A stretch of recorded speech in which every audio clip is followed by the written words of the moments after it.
Boa noite, queridos, graça e paz. Efésios capítulo 5, nós vamos ler um verso que já lemos, verso de número 31, que servirá como texto base para a nossa reflexão na noite de hoje. Eu tenho a impressão que o Discovery Kids, aquele canal infantil, é um instrumento da graça de Deus para aliviar os pais. Se tem uma coisa que consegue parar a Sofia por 5 minutos, são os desenhos animados do Discovery Kids. E Adriano está concordando comigo.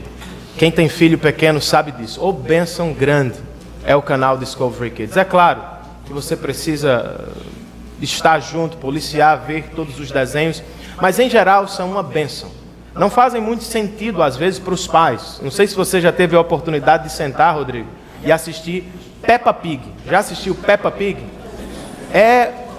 Irmã Edna passa a tarde com as netinhas. Amanhã assiste Peppa Pig umas 30 vezes. Uma maravilha. Sofia gosta, graças a Deus por isso. E é Peppa Pig que muitas vezes consegue pará-la por alguns minutos. E eu tenho para mim então que esse canal é um instrumento da graça de Deus para aliviar o cansaço dos pais. Ao mesmo tempo, eu acho que às vezes é um instrumento do maligno. Porque quando termina o programa, ou entre uma parte e outra, vem as propagandas. Ela que fica calada ao longo de Peppa Pig, não para de falar ao longo das propagandas. Pai, o senhor compra? Pai, compra essa. Pai, eu ainda não tenho essa boneca. Pai, quando é o Natal? Quando é o Dia das Crianças? Eu posso? Eu quero, pai.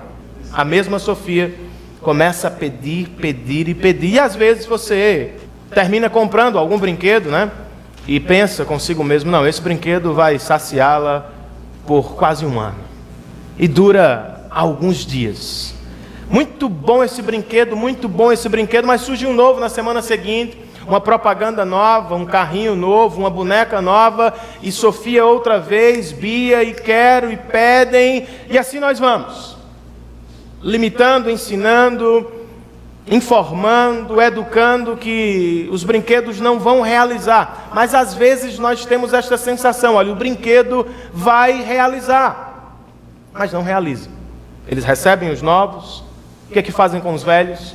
Colocam os velhos de lado, trocam de amores com muita facilidade, né? Amam essa boneca, agora já estão amando outra boneca, e nós entendemos isso.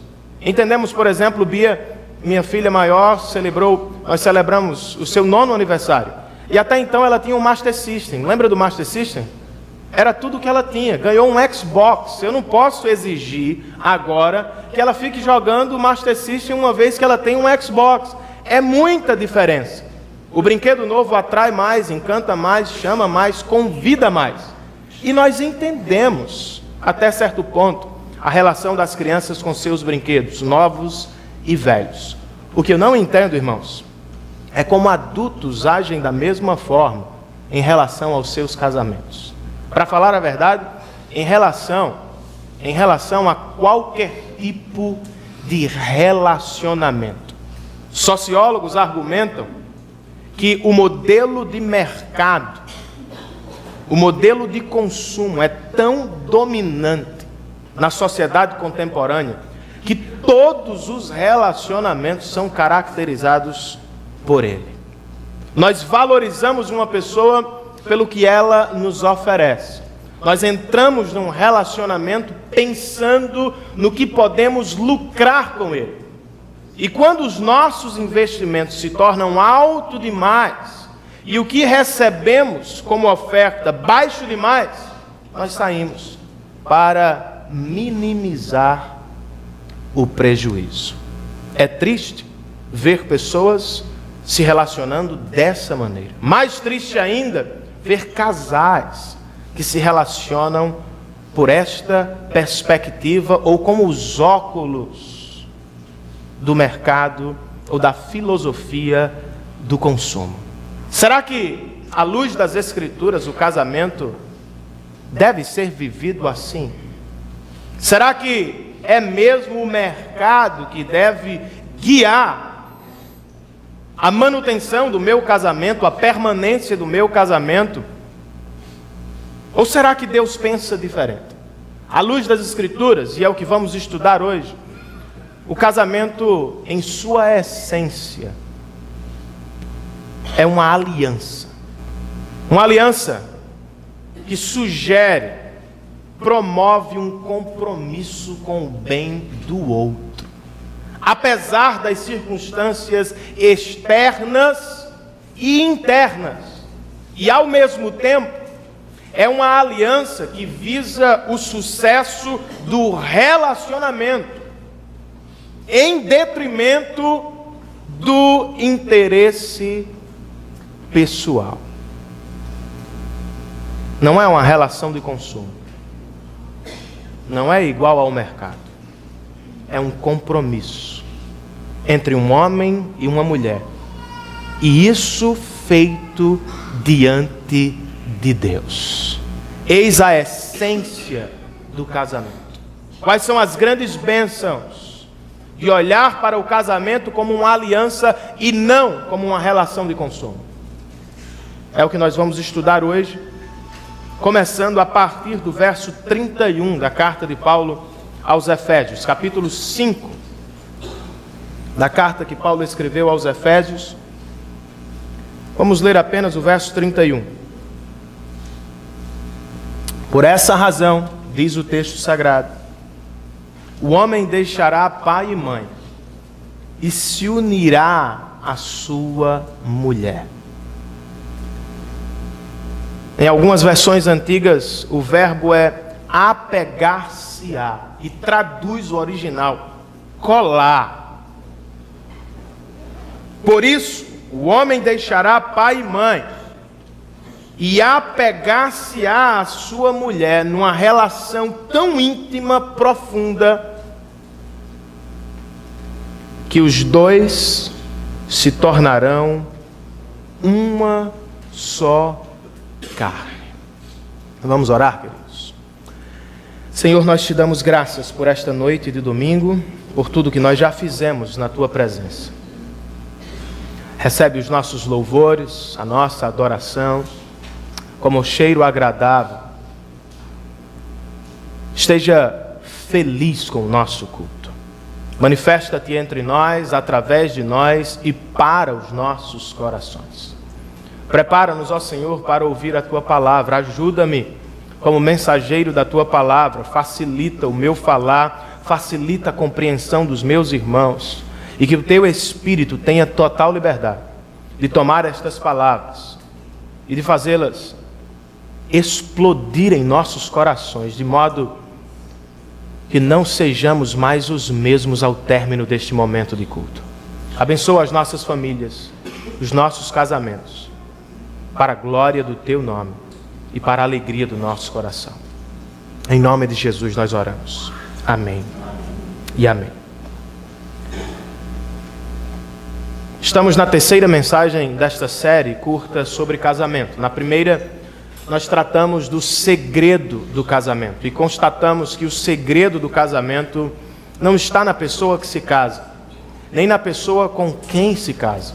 O grande segredo do casamento está em Deus. E acerca disso, apresentamos 3 verdades introdutórias sobre o casamento. A primeira delas, o casamento tem sua origem na pessoa de Deus. Ele é o grande e primeiro criador do casamento. Logo depois nós falamos sobre o grande propósito do casamento. Antes de existir para encher o nosso coração de alegria, ele existe para ilustrar o que realmente pode encher o nosso coração de alegria.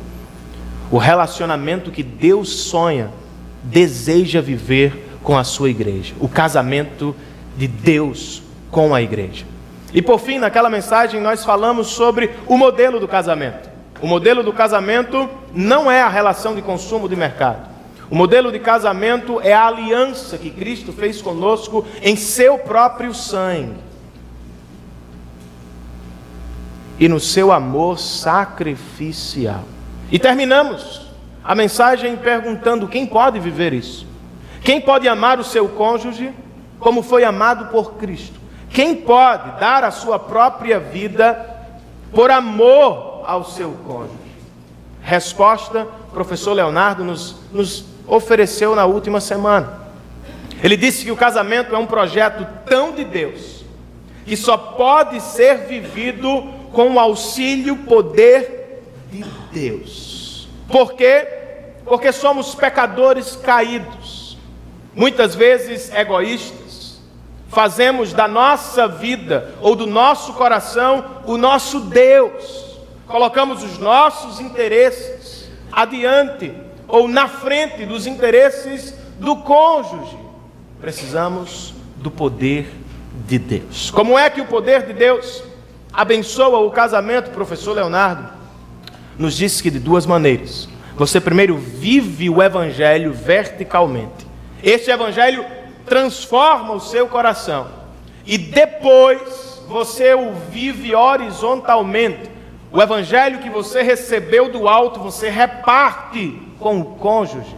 O perdão que recebeu, a graça que recebeu, o amor que recebeu, você dá. Porque você está cheio do evangelho de Deus no seu coração. E aí ele nos ofereceu 2 conselhos. Como alcançar este poder para o casamento? Andando de joelhos em oração e pedindo a bênção de Deus para o casamento e removendo os obstáculos, a fim de ouvir e aprender a palavra de Deus. Hoje chegamos à terceira mensagem que trata da essência do casamento, que é a aliança. A aliança feita entre um homem e uma mulher, e isso diante de Deus. Quais as bênçãos reservadas para as pessoas que enxergam o casamento assim? Quais são as verdades transformadoras acerca da aliança que podem abençoar o seu casamento? Eu listei 3 verdades que podem abençoar o seu casamento hoje e amanhã e para sempre. A primeira delas é uma verdade acerca do tempo presente, ou para o tempo presente. A aliança, ver o casamento como uma aliança e não como uma relação de consumo, é uma bênção para o tempo presente do casamento. É uma bênção para os que se aproximam do altar de Deus, para enxergar o casamento como Deus o enxerga. Ao longo de toda a Bíblia, nós vemos inúmeras alianças, muitas horizontais, homens e homens, famílias e famílias, nações e nações entrando em aliança, e nós vemos outras alianças verticais, Deus fazendo aliança com homens, Deus fazendo aliança com o seu povo. De todas as alianças da Bíblia, o casamento tem importância singular, porque ele carrega aspectos horizontais e verticais, e isso ao mesmo tempo. Falando da verticalidade do casamento, já estudamos isso. Deus é o grande criador do casamento, idealizador, e foi o primeiro a celebrar o casamento na criação. A grande importância do casamento, em primeiro lugar, é porque Deus foi o personagem principal do primeiro casamento e é o personagem principal de todo o casamento que celebramos. Isso aponta para a presença de Deus no meio das cerimônias de casamento. Muitas pessoas não sabem disso, mas Deus está ali, no meio da celebração. Um outro aspecto desta importância vertical do casamento é o seu propósito. Ele aponta para o casamento de Cristo com a sua igreja. E o nosso casamento ilustra isso. E isso é muito importante. Mas falando do seu aspecto horizontal, as pessoas se casam diante de Deus, mas se casam uma com a outra. Fazem votos diante de Deus, mas votos que devem abençoar o relacionamento com o cônjuge. Assumem uma aliança, assinam um pacto diante de Deus, mas isso com uma outra pessoa. E isso tem relevância horizontal. Na prática, como é que a aliança abençoa o tempo presente do casamento? Olhando primeiro para os aspectos verticais, eu diria que eles nos oferecem no mínimo duas grandes bênçãos para o tempo presente. No mínimo duas grandes bênçãos. A primeira, temor, e a segunda, auxílio. Deus foi o personagem principal do primeiro casamento. Ele quem criou o homem e mulher, Ele quem os trouxe para perto, Ele quem realizou a primeira cerimônia, Ele estava lá. Mas Ele não é apenas o personagem principal do primeiro casamento.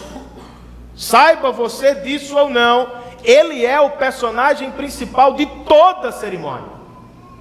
John Piper comenta em seu livro Casamento Temporário: todas as vezes que os noivos se aproximam do altar para fazerem seus votos, a noiva não é a personagem principal, o noivo não é o personagem principal, seus pais não são os personagens principais, o pastor ou ministro não é o personagem principal, Deus é o personagem principal. Mas o mundo não sabe disso. Eis uma das razões pelas quais o casamento é tão banalizado. A igreja finge que não sabe disso. E por isso o casamento não tem a sublimidade que deveria ter à luz do seu Criador. Qual é a implicação disso, meu irmão? Para o seu casamento hoje, quando você foi ao altar para tomar sua mulher como esposa, seu noivo como esposo,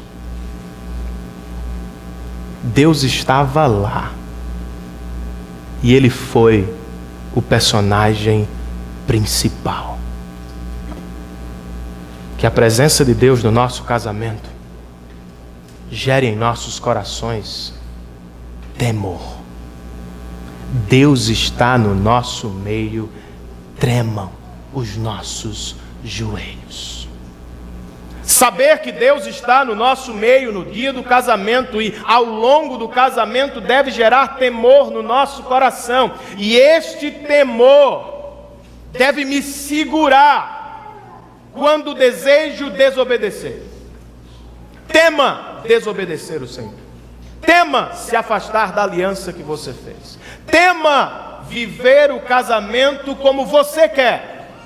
E em vez disso, volte-se para a palavra de Deus e ore: Senhor, que isso gere temor no meu coração, que a Tua presença no nosso meio gere temor no nosso coração, a fim de que nos voltemos para a palavra de Deus. Deus está no nosso meio, não apenas agora, mas quando voltamos para casa. Conversando com um irmão em Cristo outro dia, ele me disse algo muito interessante.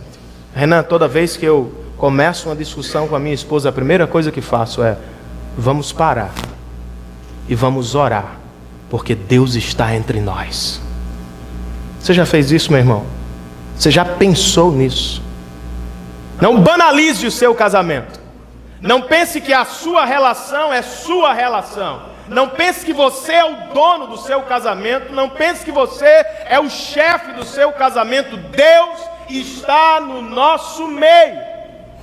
Remamos e nos dobremos diante dele em adoração.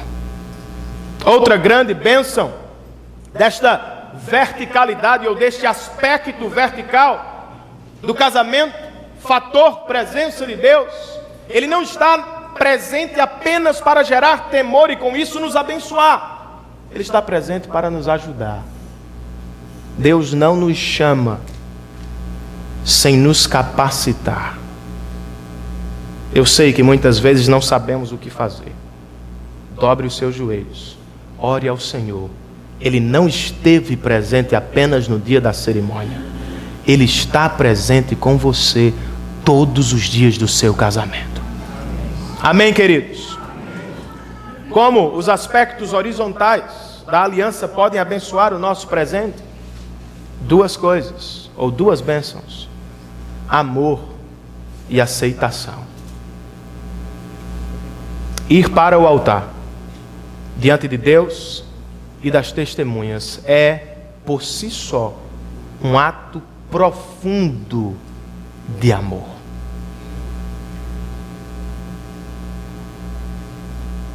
Quando alguém diz, não preciso do casamento para amar você, talvez ele ou ela esteja dizendo, não o amo o bastante para assumir um compromisso até o fim. Não o amo o bastante para abandonar as outras possibilidades. Não o amo o bastante para correr riscos e enfrentar prejuízos. Mas quando alguém o leva para o altar de Deus e assume um compromisso, uma aliança com você, ele ou ela está dizendo, eu olhei para todas as possibilidades e escolhi amar você. Não apenas hoje, que sinto algo, mas ao longo de toda a minha vida, por quê? Porque fiz um compromisso diante de Deus e com você. Jovens, desejem o casamento, pois é bênção de Deus.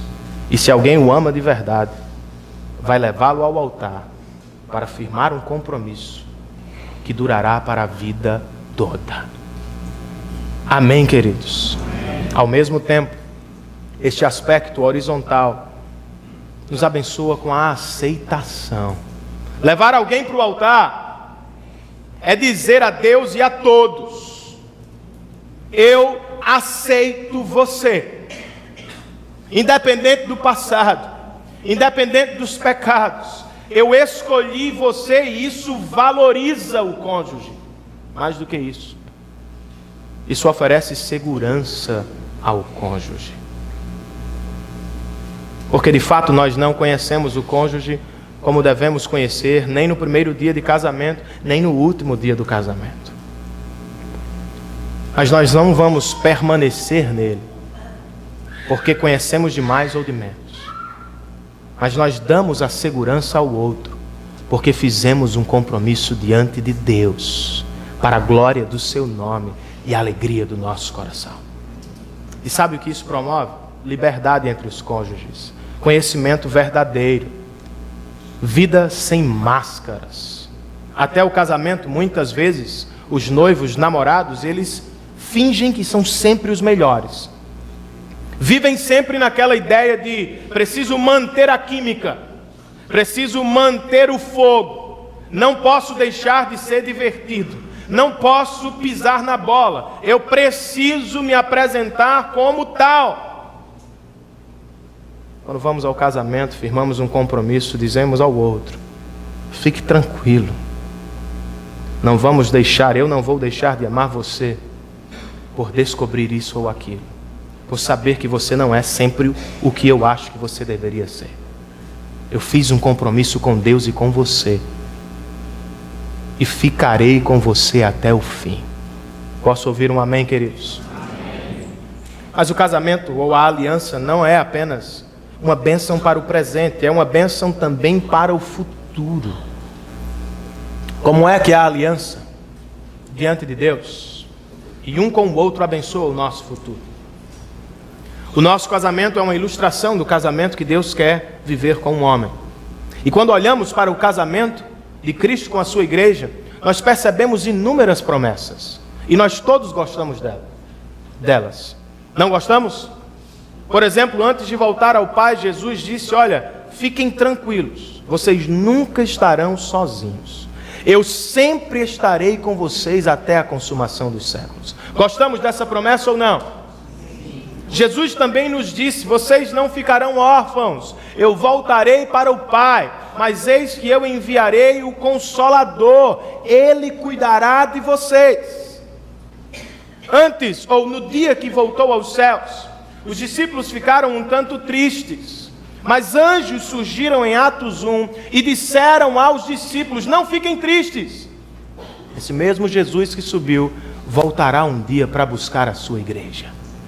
Nós amamos as promessas do Evangelho, amamos ter esperança no futuro, mesmo quando vivemos um presente caótico. Mas não tem outro livro, não tem outro livro que nos ofereça mais promessas do que o livro do Apocalipse. As primeiras cartas às 7 igrejas da Ásia estão repletas de promessas. Se você for fiel, permanecer, lutar. Vou te dar a coroa da vida, vou te dar um novo nome, vou te dar um lugar à minha direita no reino de Deus. São muitas promessas. Capítulo 19, nós temos a promessa do casamento do Cordeiro e sua igreja. E um pouco mais adiante nós temos a promessa de que um dia viveremos com Ele para sempre. E que naquele grande dia Ele enxugará dos nossos olhos toda lágrima para a glória do seu nome e a alegria do nosso coração. Mas você já se perguntou por que tantas promessas em Apocalipse? Promessas que falam do futuro. Promessas que apontam para uma glória eterna. Qual é o grande propósito do livro do Apocalipse? Não é matar a curiosidade do povo sobre o dia final. Isso seria muito pouco. O grande propósito por trás do livro do Apocalipse, e a grande razão de ter tantas promessas num livro só, é abençoar o presente. É Deus dizendo para uma igreja que sofre. A igreja do primeiro século está sendo perseguida. Um dos seus líderes está numa ilha. Outros estão morrendo. Cristãos estão perdendo emprego, casa, família. E a igreja está com medo do seu presente. Jesus dá uma visão a João e diz: diga à igreja o seguinte: eu sei que o presente é difícil. Eu sei que duras ondas de sofrimento estão sobre vocês, mas tenham fé. O sofrimento vai passar. A tempestade vai passar. E o dia do Senhor virá. Fiquem tranquilos, vocês estão sofrendo hoje, mas o sofrimento dará lugar à paz, e a tristeza dará lugar à alegria. Isso no futuro. Qual é a relação das promessas do noivo à sua igreja com as promessas do noivo para a noiva e vice-versa? Como é que relacionamos as promessas do nosso noivo com as promessas que fizemos no altar de Deus para o nosso cônjuge, para a nossa família? Como é que a aliança pode abençoar o seu futuro? Futuro do seu casamento. No futuro do seu casamento, lembre-se das promessas que você fez no altar de Deus. Elas servirão como mastro para segurar o seu casamento para a glória de Deus.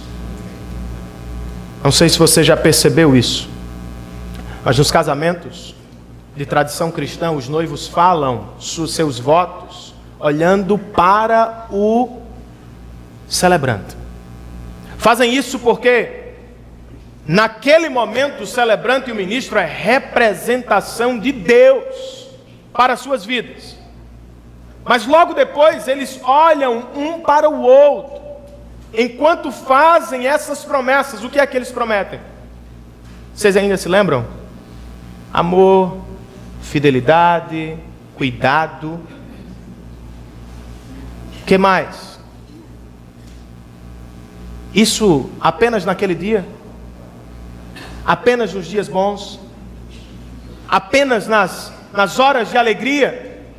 Não, eu prometo cuidar de você, eu prometo ser fiel, eu prometo estar ao seu lado, na riqueza e na pobreza, na saúde e na doença. Aquelas promessas não alcançam o seu poder máximo naquele dia. Não servem para aquele dia porque é um tanto quanto óbvio o que eles sentem. Olhando um para o outro, eles desejam estar ali. Eles se desejam, eles se amam, eles querem aquilo. Mas eles estão prometendo para o futuro. Porque o futuro trará problemas, dificuldades, doenças, crises, descobertas, pecados e tantos outros problemas. As promessas servem para o futuro. Quando os problemas surgem, as dificuldades aparecem, você pensa, vou sair. Você se lembra, não. Eu fiz uma aliança com você na presença do Deus Todo-Poderoso. Para ilustrar isso, eu cito a Odisseia de Homero e Ulisses no seu retorno à casa, depois de sua vitória de Troia. Ele volta e passa por uma ilha chamada Ilha das Sereias. Não sei se você já leu e se lembra deste episódio. A Ilha das Sereias é um problema para todos os homens que passam por lá. Porque o canto das sereias é encantador. E os homens ficam atordoados com a canção, saltam dos barcos pensando que vão se realizar. E o que acontece? São devorados. E ele tem uma ideia. Primeiro ele coloca cera nos ouvidos dos tripulantes, para que ninguém escute o canto das sereias. Mas ele próprio diz, eu não vou fazer isso. Eu quero que vocês me amarrem ao mastro do navio. E eu quero ouvir o canto das sereias. Mas eu ordeno, ninguém me tire do mastro, ninguém me obedeça, ninguém me arranque do mastro. E assim ele faz. Todos com ceras no ouvido, com cera nos ouvidos. E ele amarrado ao mastro, ele passa então ouvindo o canto das sereias. Ele implora, me tirem daqui, eu quero pular, eu quero me jogar. Mas os tripulantes não obedecem, porque foi combinado. E ele se torna então o primeiro homem a passar pela Ilha das Sereias, ouvir a sua canção e não ser tragado por elas. Isso ilustra o futuro do nosso casamento. Inúmeras vezes vamos passar por ilhas assim, irmãos. Inúmeras vezes vamos tentar ou desejar desistir, pular fora. Inúmeras vezes você vai ser tentado. Mas se amarre ao mastro. Ao mastro dos votos que você fez diante de Deus. A tentação passará, a tempestade passará, o problema passará, sua mente voltará ao normal, ganhará clareza outra vez. E sabe qual é o resultado da permanência? Profundidade e longevidade no casamento. Lembre-se dos votos que você fez diante de Deus. Como é que a aliança abençoa o nosso futuro? Apontando para o glorioso dia do Senhor. Seu cônjuge talvez não seja tudo o que você espera, nem pode, porque ele não é Deus. Você entrou no casamento pensando, eu conheço fulano, eu conheço bem fulano, e descobriu, não, eu não conheço. Ao longo do casamento, seu cônjuge e você mudarão umas centenas de vezes, para melhor e para pior, e não falo apenas fisicamente. Você vai decepcioná-lo,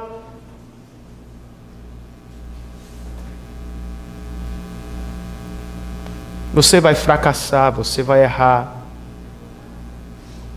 e ele com você.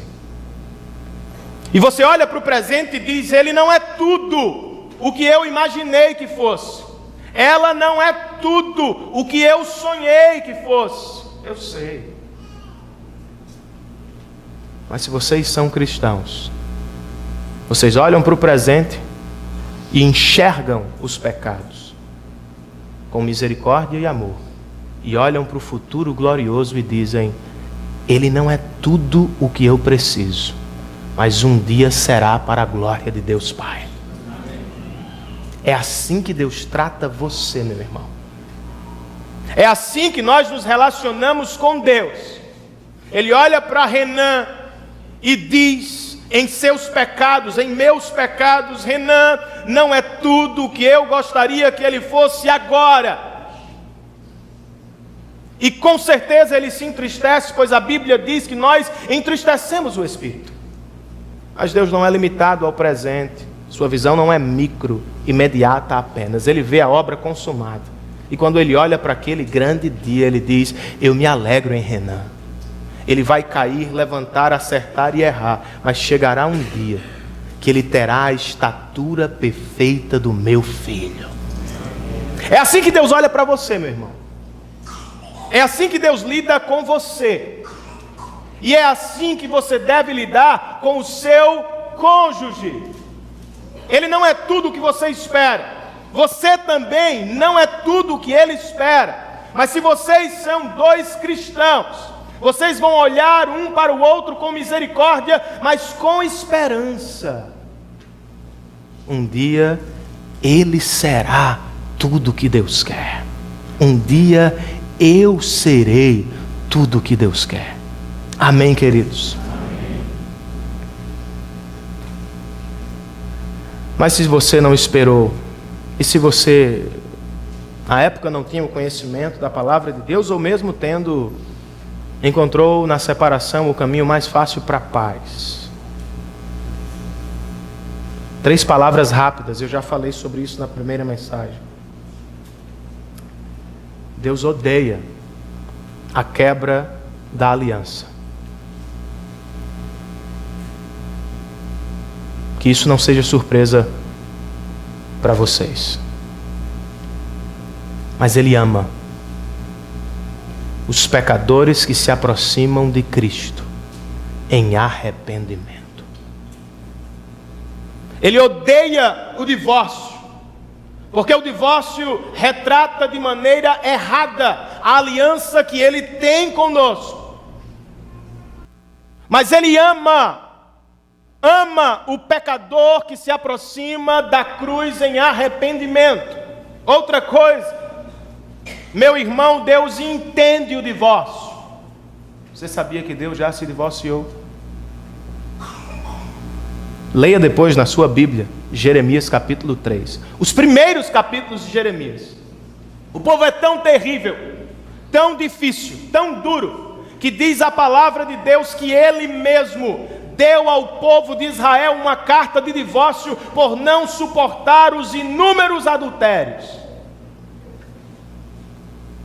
E com isso, o profeta diz: Deus entende o que é passar por um divórcio. Terceira coisa, a esperança para quem vive o divórcio. Há perdão para quem vive o divórcio. Há promessas de um recomeço para quem vive o divórcio. Não foi o ideal de Deus, como nenhum pecado foi o ideal de Deus. Mas o próprio Jesus disse: pela dureza do coração do homem, Deus permitiu o divórcio.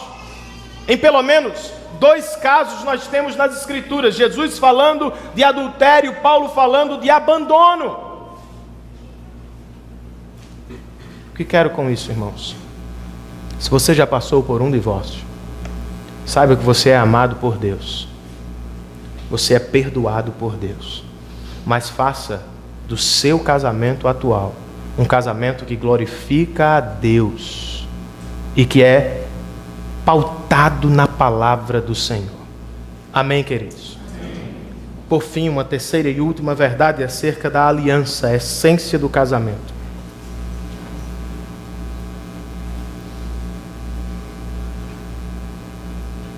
A aliança é uma bênção para o amor romântico, para a paixão do casamento.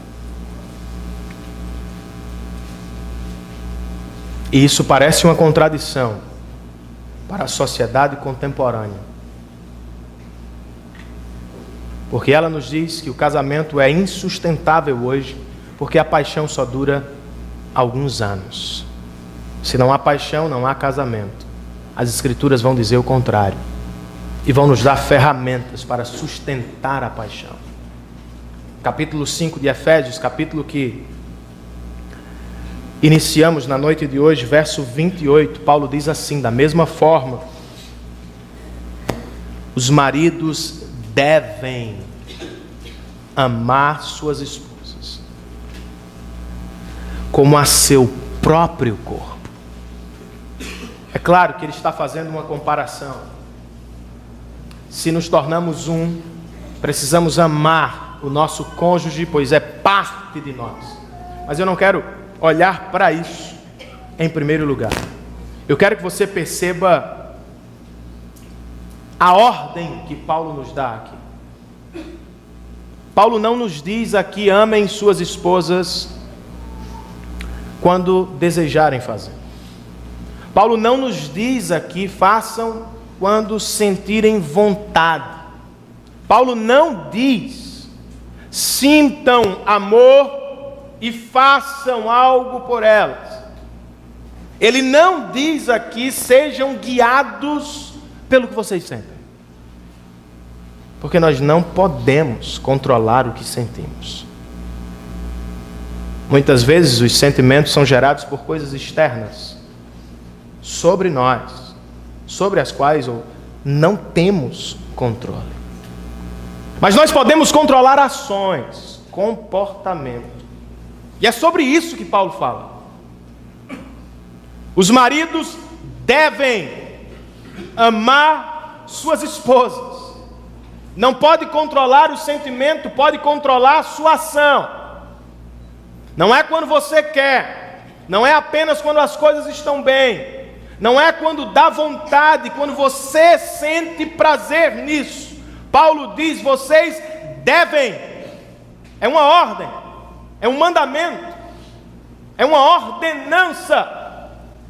Homens e mulheres aliançados diante de Deus devem amar um ao outro sempre, não apenas quando sentem vontade.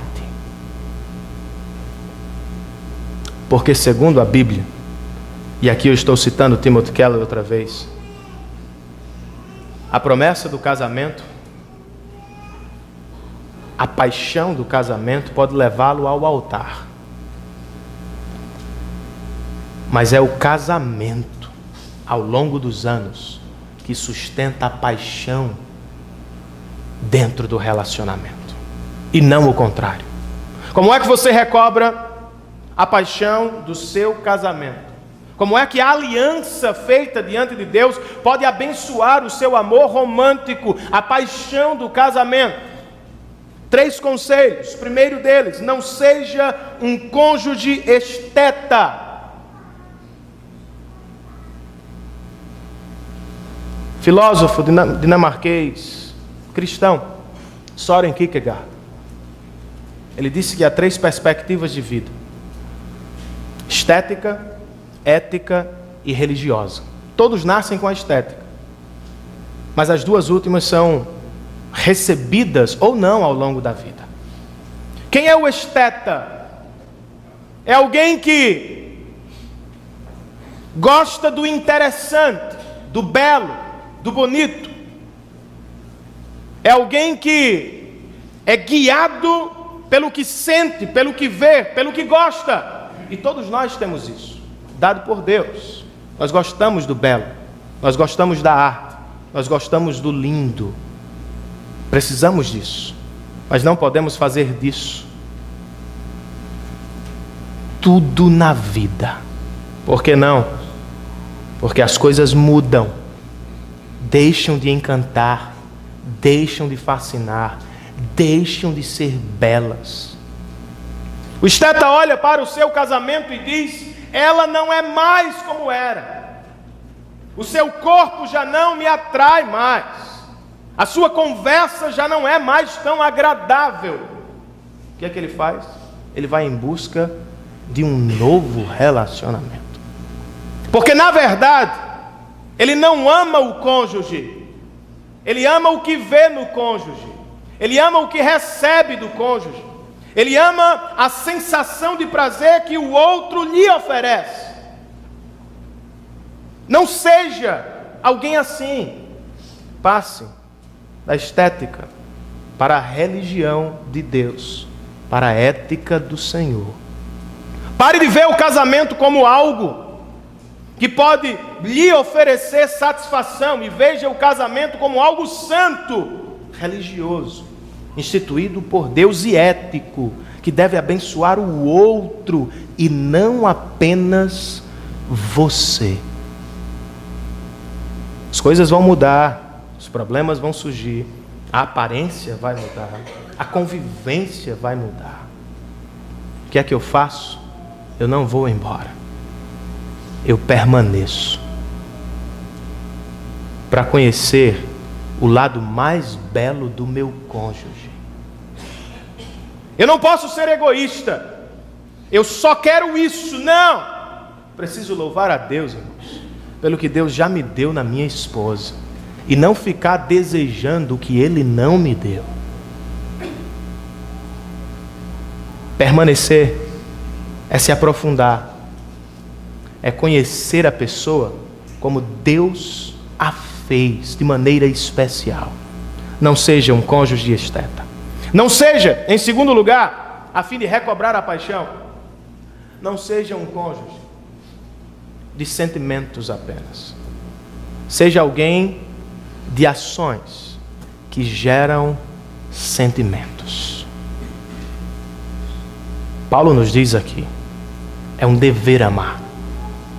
Vocês precisam amar. Querem? Não. Façam-no. Não sejam guiados por sentimentos. Não sejam guiados por vontades. Não sejam guiados pelo coração, pois ele é enganoso. Sejam guiados pelo compromisso. O cristão não é alguém que diz sinto, então faço. Não sinto, não faço. O cristão é alguém que diz eu faço para sentir. Não é o contrário. Não é esperar vontade para fazer. Eu faço. Eu retomo as minhas atividades de amor, de carinho. E com isso eu gero sentimentos de paixão outra vez. Não espere o sentimento, não espere a sensação. Faça a sua parte e a paixão voltará a arder no seu coração. E por fim, quer recobrar a paixão do seu casamento? Seja um cônjuge, à semelhança do seu noivo, do seu Salvador.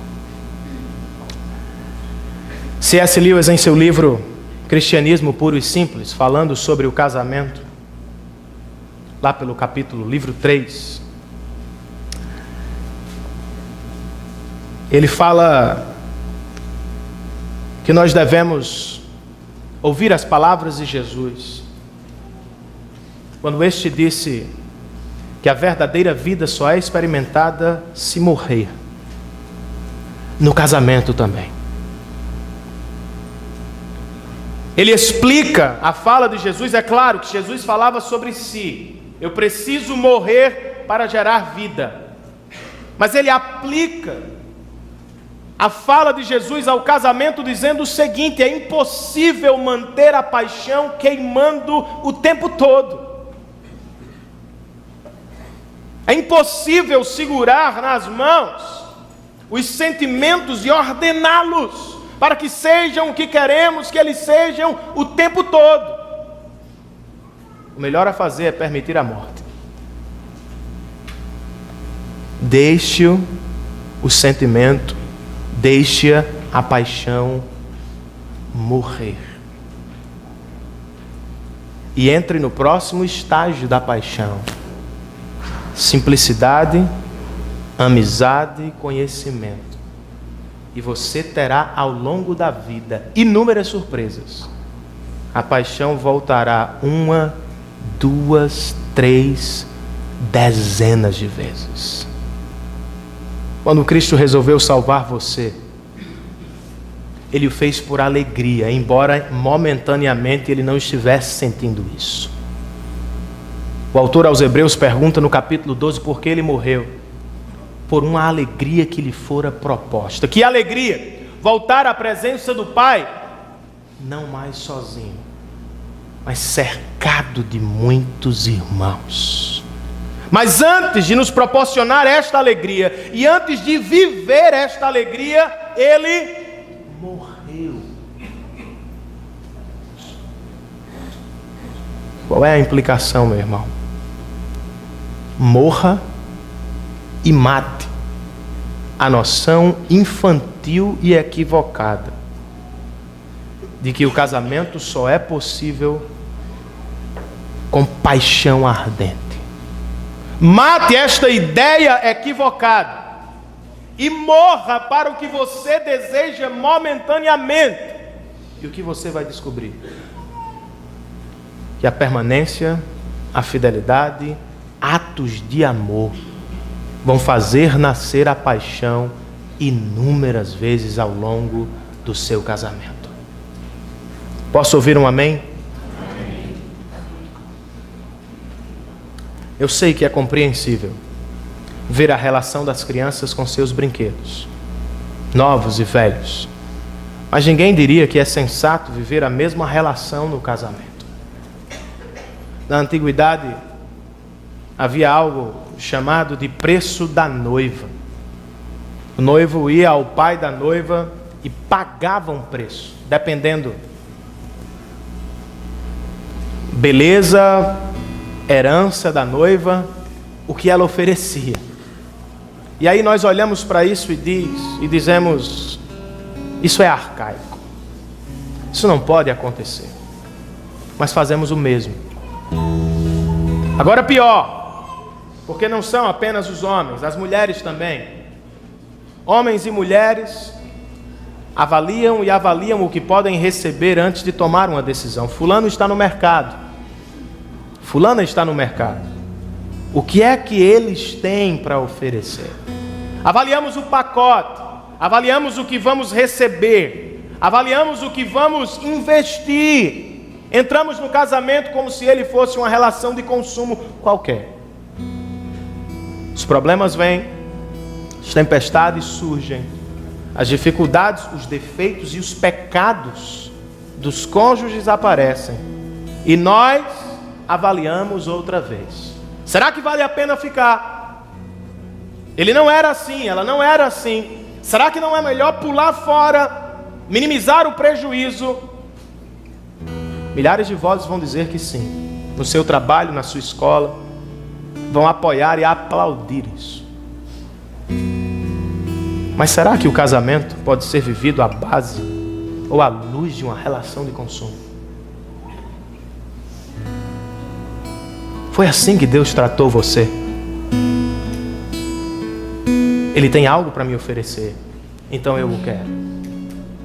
Ela tem muito para me oferecer, então eu a desejo. Foi assim? Não.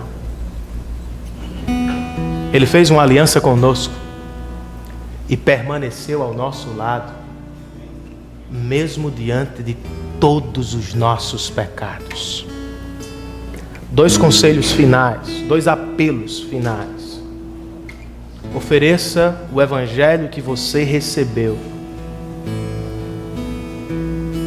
Ofereça o evangelho que você recebeu ao seu cônjuge.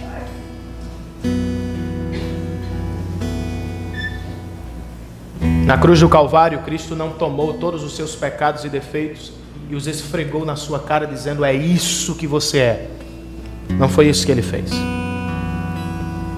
Ele cravou em suas próprias mãos todos os seus pecados. Recebeu o seu juízo e deu a você a sua imensurável graça. Nos dias de pecado do seu cônjuge, falhas, erros, faça o mesmo. Não esfregue os pecados em seu rosto. Não o detone, não o abandone, não vá embora, não desista. Faça com ele o que Cristo fez com você. Cubra a multidão de pecados com a graça de Cristo, pois foi isso que ele fez por nós na cruz do Calvário. Segundo apelo, permaneça. Permaneça até o fim, para a glória de Deus e para o bem do seu casamento.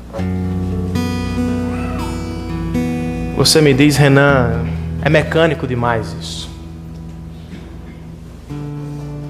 Eu não consigo realizar os atos de amor, eu não sinto isso. Eu entendo. Mas quando Paulo nos ordenou, amem, ele não nos disse amem apenas. Ele nos disse, enquanto vocês amam, pensem no que Cristo fez por vocês na cruz do Calvário. Realizem atos de amor, querendo ou não, olhando para o grande ato de amor que Ele realizou na cruz do Calvário. Permaneça como Ele permaneceu ao seu lado. Ele não o amou porque você era agradável, porque você era lindo. Ele o amou para torná-lo agradável, para torná-la bela aos olhos de Deus. Permaneça, meu irmão. Você fez uma aliança com o seu cônjuge, diante de Deus, diante da igreja. Ele estará com vocês todos os dias do casamento. Amém, queridos?